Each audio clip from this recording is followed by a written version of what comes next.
Hello, it's day 328, and I want to talk about fitness first. When you're a fat person, you get a lot of diet advice. Whether you ask for it, pay for it, or whether it just comes at you, you're going to hear a lot of opinions from a lot of people on how you should fix your problem. And when I was younger, one of the pieces of advice I often got was some variation of, you can't outrun your fork.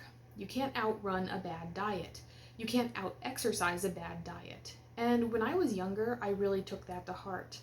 I tried to cut my calorie intake down to an extreme degree. And when I did that, it would work. I would drop weight very quickly. But because I was dropping weight so quickly, most of it was muscle mass. Most of it was all of the good parts of my physique that would have burned more calories by existing.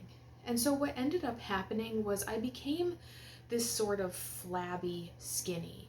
I wouldn't really describe it as being fit, and I definitely didn't feel healthy during that time. But what ended up happening was because I had less muscle on my body, I had to keep cutting more and more calories in order to keep losing weight. And eventually I hit a point where it was just unsustainable for me.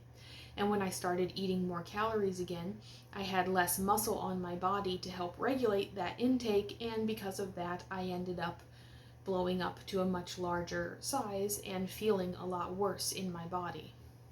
So again, in the spirit of talking about things that have worked for me, like I swore that I would do if I ever figured out anything that worked for me, I will say pretty definitively that for me, starting with exercise was the most important thing. I really like going to the gym and I really like running. And since I started intuitive eating, when you start intuitive eating, you're encouraged to eat whatever. You're encouraged to explore your dietary needs and explore all of the foods that you were scared to eat before. And I think inadvertently what that ended up doing for me was helping me regain a lot of that muscle I lost in my young adulthood. I would go to the gym, and then when I was hungry afterward, intuitive eating allowed me to eat what I needed, whether that was protein, fat, or yes, carbs. I would eat after the gym, and because of that, now I feel a little more dense. Like, I'm a very dense person, but I feel like my body is more dense now. I can feel my muscle mass coming back, and when I go to classes now at the gym, I can actually feel myself progressing. It's an exciting feeling because it's something that I feel like I stumbled upon almost on accident. I am dropping weight, not quickly, but it is happening, and I do think that part of that is because my body composition is changing.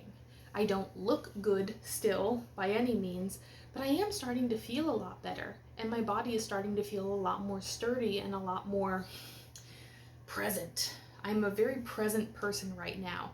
This must be how comic book heroes feel when they go through their transformation sequence. You know what I mean. Spider-Man getting bit by the spider. This must be what he felt like. But yes, I think if you're trying to get healthy, starting with your diet is probably not the way to go. For me, it started in the gym. I went to the gym and I found an exercise that truly made me feel happy, that truly made me feel alive, and that was the first step. And from there, I branched out to other exercises, other things that started making me feel good. And from there, I learned to change my diet. I'm not changing my diet for the sake of losing weight. I'm changing my diet so that I can do better at the gym. And I know that won't work for everybody, not for serious bodybuilders, not for people who are recovering from an eating disorder, but for me, it was what worked. And that's the only thing that I'm trying to share with you, what worked for me.